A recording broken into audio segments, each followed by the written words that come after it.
Le 15 janvier 2023, la chaîne américaine HBO lançait la première saison de The Last of Us, l'adaptation très attendue du jeu vidéo. Une série post-apocalyptique avec Pedro Pascal et Bella Ramsey au casting, un vrai carton. The Last of Us a non seulement séduit les accros au jeu, mais aussi les non-initiés. 32 millions de spectateurs en moyenne pour chaque épisode aux États-Unis pour cette première saison, tout support confondu. L'attente était donc très grande pour cette saison 2, mais c'est le risque. Quand on attend beaucoup, on peut aussi être très déçu. Et c'est le cas de notre journaliste Stéphanie Fuseau qui a même failli arrêter de regarder The Last of Us. Bonjour Stéphanie. Bonjour tout le monde. Alors, Stéphanie, pour resituer, oui. Toi, je crois que tu ne connaissais pas les jeux vidéo, tu n'étais pas joueuse, tu es plutôt venue à la série, si je ne me trompe pas, grâce à Pedro Pascal, non ? Alors, oui. Soyons honnêtes. Non, on te jugera pas là-dessus. Voilà, tout le monde l'aime, je pense. Ah non, mais soyons honnêtes. Je voudrais qu'il soit mon mari, mon père, mon fils, mon meilleur ami. Je suis perdue. C'est gênant. Ouais. Faut que j'en parle à ma petite. Ça et aussi parce que j'adore The Walking Dead et je me suis dit allez, un truc post-apocalyptique, je fonce. Ok. La première saison, franchement, j'étais très engagée, très investie, pas de souci. La saison 2, je commence. J'ai une relation compliquée avec The Last of Us. Il y a des hauts, il y a des bas. Donc le début, pareil. En plus, j'ai vu au cinéma le premier épisode, super. Franchement, jumpscare et tout, émotion, parfait. Et là vient donc l'épisode fatal. Et c'est le cas de le dire. Voilà. Et là, franchement, honnêtement, je me suis assise après cette scène. J'ai eu une discussion avec moi-même. Et je me suis dit, Stéphanie, qu'est-ce qui vient de se passer ? Est-ce que vraiment ils ont fait ça ? Donc j'étais en colère. Franchement, j'étais en colère, mais vraiment. Parce que déjà, j'ai pas pleuré pendant la scène. Mauvais signe. J'ai même eu un sourire quand, je sais pas si vous vous rappelez, mais quand avant que elle parle, elle fait son long monologue et tout, elle explique tout son passé. Et en même temps, je me disais, mais tais-toi, quoi. Pedro Pascal lui dit, bon, c'est bon, on peut passer à autre chose, on y va, quoi. Et en fait, je pensais la même chose. Je me suis dit, ah, ok, raccord. Et en fait, pareil, je m'attendais du coup à une scène d'adieu, tu vois, déchirante. Ellie arrive et tout. Bon, là, je vais pleurer. Et en fait, elle répète 50 fois, lève-toi. Je dis, bon, ok, ça va pas du tout. Et donc après, dans cette fameuse discussion avec moi-même, je me suis dit, bon, qu'est-ce que je fais ? Je continue ou j'arrête ? Je fais les plus, les moins. Et là, je me rends compte que je n'aime aucun personnage de cette série, à part Joël. C'est un peu embêtant, du coup. C'est un peu embêtant, ça va être compliqué, tu vois. En fait, il me faudrait, pour survivre là à cet apocalypse, il me faudrait un Daryl, un Michonne, tu vois, un couple un peu emblématique qui me fasse vibrer, je sais pas, un Negan, tu vois, quelque chose à quoi me raccrocher. Et au lieu de ça, j'ai Ellie qui est en pleine crise d'adolescence. Je déteste les ados. Ça ne m'intéresse pas, les crises existentielles des adolescents. Donc, je regarde pas The Last of Us pour voir une série pour adolescents, en fait. J'écoute du rock, je fais des tatouages. Je sais pas où j'en suis. Je l'aime cette fille, mais est-ce qu'elle m'aime ? Je m'en fous. Et donc ça m'agace profondément. Et alors, le dernier épisode, quand même. C'est-à-dire que j'ai l'impression qu'on m'a filé un gros coup de pelle dans l'épisode 2, dans la tête. Voilà, on m'a assommé et tout.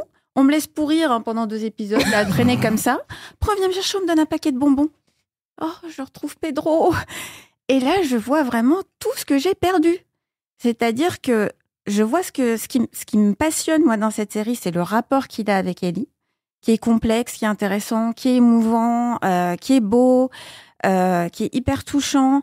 Ce qui m'intéresse aussi, c'est lui, sa dualité, c'est-à-dire qu'il est très doux, et puis en même temps, il est capable d'assassiner le mari de Gail comme ça et de mentir droit dans les yeux, tu vois. Il a un paradoxe qui est assez fascinant et les autres n'ont pas ce côté-là. Et en plus, comme Ellie, elle est en mode vengeance maintenant, elle est beaucoup moins touchante que dans la première saison. Donc là, je suis toujours en discussion avec moi-même. J'ai pas encore décidé si je continue ou pas. T'es quand même allée jusqu'au 6 et il y en a que 7, Mais parce que je savais que Pedro allait arriver, donc je voulais pas quand même manquer ça. Et j'en ai profité. Alors, on va voir, peut-être qu'en fait, c'est inédit dans Superstream. C'est peut-être les chroniqueurs qui vont te faire changer d'avis, on va voir. Je vais me tourner vers Juliette, qui pour le coup avait joué au jeu, au contraire était une grande fan de The Last of Us, les jeux vidéo, qui a même eu la chance, tu vas faire des jaloux, d'aller sur le tournage de la saison 2 à Vancouver. Ouais. Alors, est-ce que cette saison 2 était à la hauteur de tes attentes ou est-ce qu'au contraire tu partages le point de vue de Stéphanie ? Est-ce que tu as été en discussion avec toi-même? J'ai pas été en discussion avec moi-même parce que moi, dès le premier épisode, j'ai été déçue. Donc effectivement, moi, la saison 1, c'est vraiment pour moi l'une des meilleures séries de tous les temps que j'ai jamais vues. Et pourtant, j'avais joué au premier jeu avant de voir la saison 1. Donc, spoiler, ce n'est pas un souci de connaître déjà l'intrigue qui m'a empêché d'apprécier la saison 2. Mais effectivement, cette saison 2, j'en attendais énormément et je n'ai rien reçu. Moi, un coup de pelle. Mais pas de paquet de bonbons. Mais moi, dès le premier épisode, je me suis dit putain, ça va être, ils sont en train de se rater quoi. Moi, dès le premier épisode, rien de ce qui s'est passé dans le premier épisode ne m'a intéressée. J'étais en mode bon, d'accord, ok. Alors effectivement, déjà parce que toute la saison 1 installe la relation entre Joël et Ellie et que du coup dans cet épisode, ils s'adressent pas la parole, donc t'es un peu genre, voilà. Moi, l'épisode 2. Dont j'attendais tout, qui est donc l'épisode de la mort de Joël, effectivement, dont je savais qu'elle allait arriver, mais spoiler, quand elle arrive dans le jeu, j'ai pleuré pendant 45 minutes. Là, j'ai à peine versé une larmiche et c'était vraiment pour Pedro, quoi, c'était même pas pour Joël. Et là, je me suis dit, on a un vrai problème sur la gestion des émotions. En fait, j'ai un peu peur que ils ont eu des reproches, les showrunners, dans la première saison, de la part des joueurs notamment. J'ai un peu peur que ça les ait influencés, puisque effectivement, c'est un jeu post-apocalyptique où il y a pas mal d'actions. Mais bon, c'est surtout un jeu de tension, en fait, The Last of Us. C'est beaucoup d'infiltration. L'idée, c'est de jamais rentrer en confrontation et de rentrer trop au combat. Mais bon, ça reste un jeu d'action, quoi. Et effectivement, dans la première saison, il y a pas tant d'action que ça. C'est-à-dire que on développe vraiment les relations interpersonnages. C'est vraiment ce qu'est pour moi aussi le jeu. C'est vraiment une intrigue qui est centrée autour de la relation des personnages et comment justement l'humain s'adapte et adapte ses relations sociales dans de telles conditions.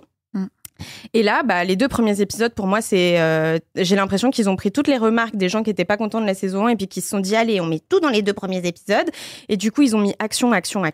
Et notamment, l'épisode 2 où Joël meurt, ils diluent ça avec une attaque sur la ville de Jackson qui est, alors, honnêtement, c'est super bien filmé. Ça, on peut pas leur enlever au niveau des effets spéciaux. Ils ont un vrai savoir-faire d'action, de réalisation, sur les maquillages, notamment désinfectés, c'est impressionnant. Ça, le grand spectacle, il y est. Mais du coup, ils ont été dilués, cet épisode qui est censé être un épisode d'émotion, où on a besoin pour, justement, pleurer la mère de Joël, comprendre un petit peu quels sont les enjeux aussi pour Ellie. Ellie, on la voit à peine dans cet épisode. Et du coup, ça dilue totalement l'émotion qui était, voilà. Et ensuite, effectivement, dans les épisodes 3, 4 et 5, franchement, il se passe pas grand-chose. Alors oui, elles partent en vengeance et tout. Moi, ce que j'attendais de cette saison, puisque le point de départ, effectivement, du deuxième jeu, c'est que Joël meurt, mais le deuxième jeu est super, parce que justement, de ce point de départ-là, on continue de travailler la psychologie des personnages en partant à interroger des dilemmes moraux. Jusqu'où est-ce qu'on peut aller pour se venger, et le personnage d'Abby, d'ailleurs, qui tue Joël, est un personnage super intéressant. Là, comme l'a dit Steph, on a le droit à un monologue de « Pourquoi il est merdu mon papa ?» Et du coup, mais en fait, on te donne toutes les clés pour un peu humaniser ce personnage et on te retire toute possibilité de dilemme moral. Le personnage d'Ellie, ça va un peu mieux sur la fin de saison. Et notamment, j'ai eu la chance de voir l'épisode 7, qui n'est pas encore sorti au moment où on enregistre. Mais là-dessus, ils arrivent à insuffler un dernier supplément d'âme, justement, en termes de dilemme à Ellie, mais pour le moment, jusque-là, c'était super plat. Pour moi, le seul épisode qui a sauvé de la saison, c'est vraiment l'épisode 6, comme disait Steph, qui est un épisode de flashback. Et encore, quand je dis à sauver, c'est à l'échelle de la saison, parce que pour moi, il est trop rushé, il va trop vite. Vraiment, on enquille les années. L'idée est bonne, ouais, c'est ça, tout va trop vite. L'idée est bonne, mais en fait, ils ont fait un épisode de 60 minutes. Mais maintenant qu'ils ne sont plus contraints par justement des formats, le fait de faire un épisode de 30 minutes, on l'a vu avec Stranger Things, aucun épisode n'a le même temps. Là, ils auraient dû faire un épisode d'1h30 en fait. Et ils font un épisode de 60 minutes et du coup, tout va très vite. Donc effectivement, il y a des super belles scènes qui sont les meilleures scènes de la saison. Mais honnêtement, c'est pas du tout à la hauteur. Et quand je vois que dans la saison 1, l'épisode de Bill et Frank, on avait tous pleuré pendant 40 minutes à la fin de l'épisode et que là, j'ai dû verser 2 larmes sur toute la saison, on a vraiment un problème, quoi. Allez, on est à 2 avis très négatifs. Émilie, à quel niveau était le larmomètre ? Quel est le verdict de cette saison 2 de The Last of Us pour toi ? Le verdict, c'est que je suis pas du tout d'accord avec les deux. Pour changer. Après, la différence, je pense, c'est que, je fantasme pas sur Pedro Pascal, c'est pas... Pardon Voilà. Pedro. Quoi ? Pedro Pascal. Je ne fantasme pas sur lui, je l'aime d'amour, mais je fantasme pas sur lui, pas plus que sur Bella Ramsey, et je n'ai jamais joué au jeu. Donc moi, en fait, j'ai pris la série comme elle est. J'y suis pas allée parce que j'ai joué au jeu, ou j'y suis pas allée parce que j'avais envie de mater le petit cul de Pedro Pascal. Je n'ai jamais dit ça. Non, t'as dit que tu voulais qu'il soit ton père, ton frère, ta tante, tout. Ma famille, quoi. C'est la famille. Revenons à The Last of Us. Donc j'attendais effectivement beaucoup aussi de la saison 2. J'avais adoré la saison 1 et en plus je vis avec quelqu'un qui a joué au jeu, donc c'était assez intéressant à chaque fin d'épisode de confronter nos points de vue. Je veux juste revenir sur le monologue que vous avez toutes les deux, le monologue de Abby que vous avez toutes les deux à raison ou pas détesté. Je pense qu'ils l'ont mis là parce qu'en fait, visiblement dans le jeu, de ce qu'on m'expliquait, ce que tu m'as expliqué aussi Juliette, on ne l'apprend que plus tard, la raison pour laquelle Abby veut tuer Joël. Je pense qu'ils l'ont mis là aussi pour une bonne raison, et ils ont eu raison, c'est parce que justement, sinon, les fans qui sont des gens tarés, je vous rappelle, l'auraient encore plus détesté. Là, aujourd'hui, l'actrice, elle se fait défoncer déjà simplement parce qu'elle a tué Joël. Si en plus, il n'y avait pas eu l'explication, je pense que ça aurait été pire. Alors, on n'écrit pas une série pour la répercussion dans la vie réelle. Le rôle, en plus, Caitlin Dever, qui par ailleurs est une super actrice et que j'ai eu la chance d'avoir en interview, est une fan du jeu. Elle y a joué avec son père pendant des années. Elle était fan du jeu. Quand elle prend le rôle d'Abby, elle sait. Enfin, je veux dire, c'est pas une nouvelle. C'est pas. Elle pas le perdreau de l'année. Non, mais le savoir ou pas. On n'écrit pas un personnage pour être sûr que l'actrice n'ait pas de problème dans la vie. Le savoir et le vivre, c'est quand même pas la même chose. Franchement, vraiment. Mais là, on parle de la qualité de la série. Ça n'empêche que moi, je parle du monologue et du coup, moi, en vrai, le monologue ne m'a pas gêné plus que ça. Au contraire, j'étais là. En fait, comme je ne savais pas qu'il allait mourir, j'étais là. Non, elle va peut-être changer d'avis à un moment donné. Enfin bref, voilà. En plus, je revenais des 30 ans de mon petit frère où je m'étais éclatée. J'étais clairement pas prête pour cet épisode. Ouais, alors, et quelles sont pour toi les qualités de cette saison 2 du coup ? Alors. Il y en a beaucoup. Déjà, moi, j'ai beaucoup pleuré. J'ai plus pleuré sur l'épisode 3 que sur l'épisode 2, sur les conséquences que ça a pour Ellie. Quand elle est avec la veste et tout, j'étais en larmes comme pas possible. Déjà, je trouve que visuellement, cette série est splendide. Les acteurs, ça joue, mais au-delà de bien. J'aime beaucoup l'évolution de Ellie, que contrairement à ce que disait Steph, en fait, moi, elle m'intéresse beaucoup. Le côté... oui, elle fait sa crise d'ado, mais en fait, après, tu découvres pourquoi. Tu découvres ce qui fait sa colère envers Joël. Et en vrai... On le sait déjà, ça, nous. Oui, on le sait déjà, nous, tu vois. Mais non, mais il n'y a pas que ça. Il y a aussi l'histoire du mari de Gail, qui est une des raisons pour lesquelles... Oui, mais tu vois... moi, je trouve cette évolution super. J'aime beaucoup son couple avec la petite lesbienne, forcément. Vous me direz. Toute la thématique, effectivement, de la vengeance quand elle part toutes les deux, moi j'ai trouvé ça super intéressant. Mais tu trouves pas qu'elle passe trop vite d'un état d'esprit à l'autre, parce que tu peux pas en vouloir à Joël parce qu'il lui a sauvé la vie et il a tué des gens, voilà. Et après, en fait, en un claquement de secondes, c'est pas grave de tuer quelqu'un de sang-froid, en fait. Elle passe comme si elle avait pas vraiment de valeur, en vrai.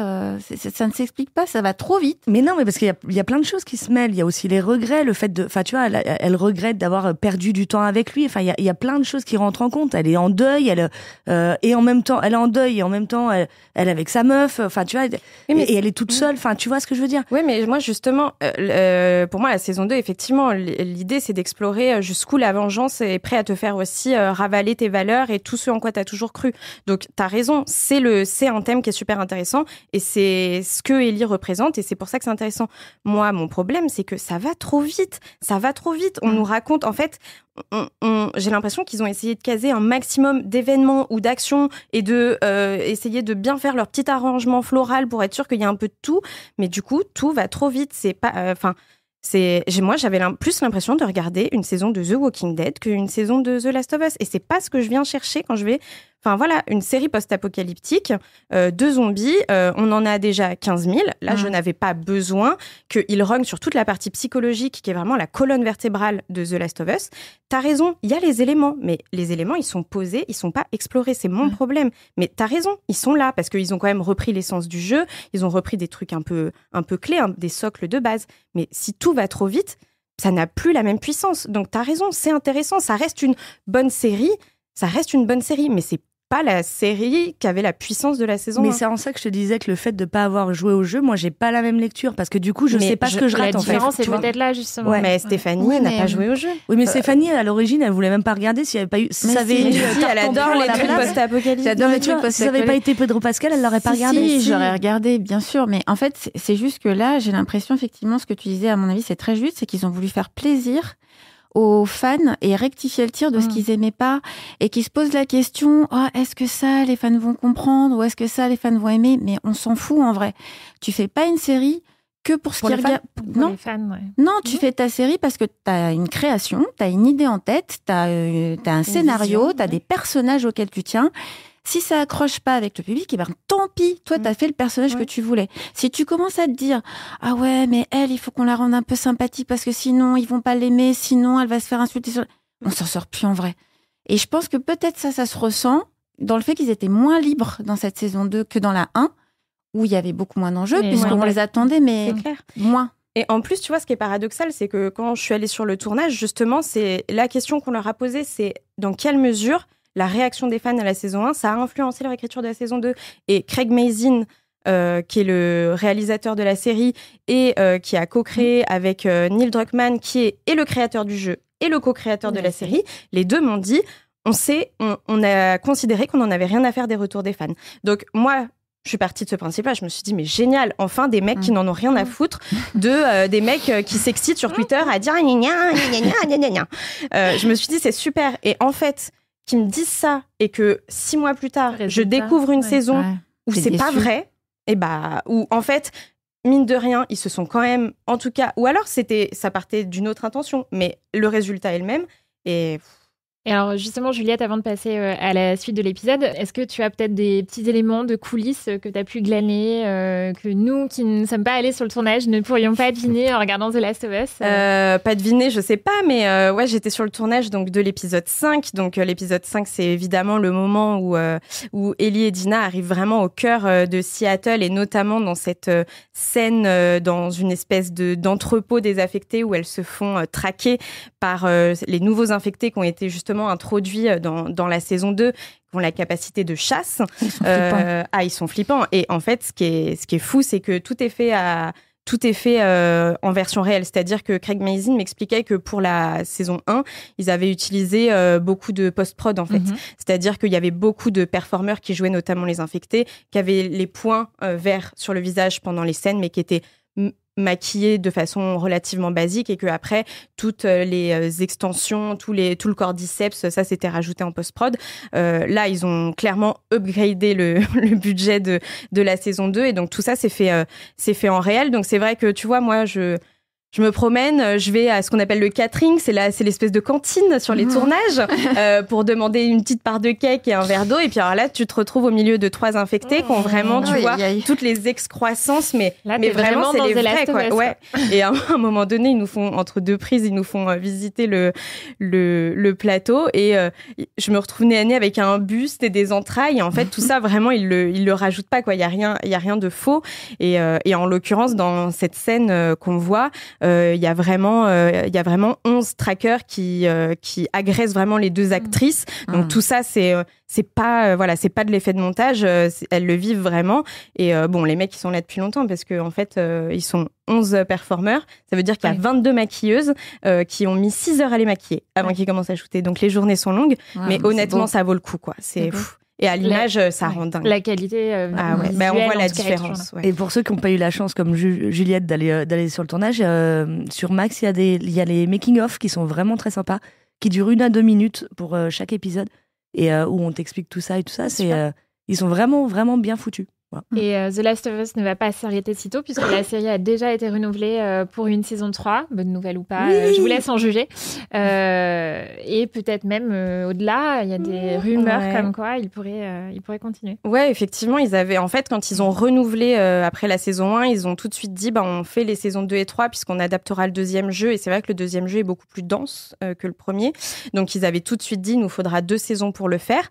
Plus la saison avançait, plus moi j'étais en train train de me dire ça va être court pour faire tout ça, mais en tout cas ils ont toujours dit on a écrit les 2 saisons ensemble justement pour pouvoir conclure, et Craig Mazin vient de semer le trouble puisqu'il vient de dire que en fait probablement qu'on n'aura pas réussi à boucler l'intrigue fin de la saison 3 et que si Max est sympa ils s'en rendront compte et ils nous donneront une 4e, donc voilà, en tout cas du coup ça leur donne 2 fois plus d'opportunités pour redresser la barre. Ouais. Merci beaucoup Stéphanie. Merci beaucoup. Et il est l'heure de passer notre traditionnel coup de fil à un ami.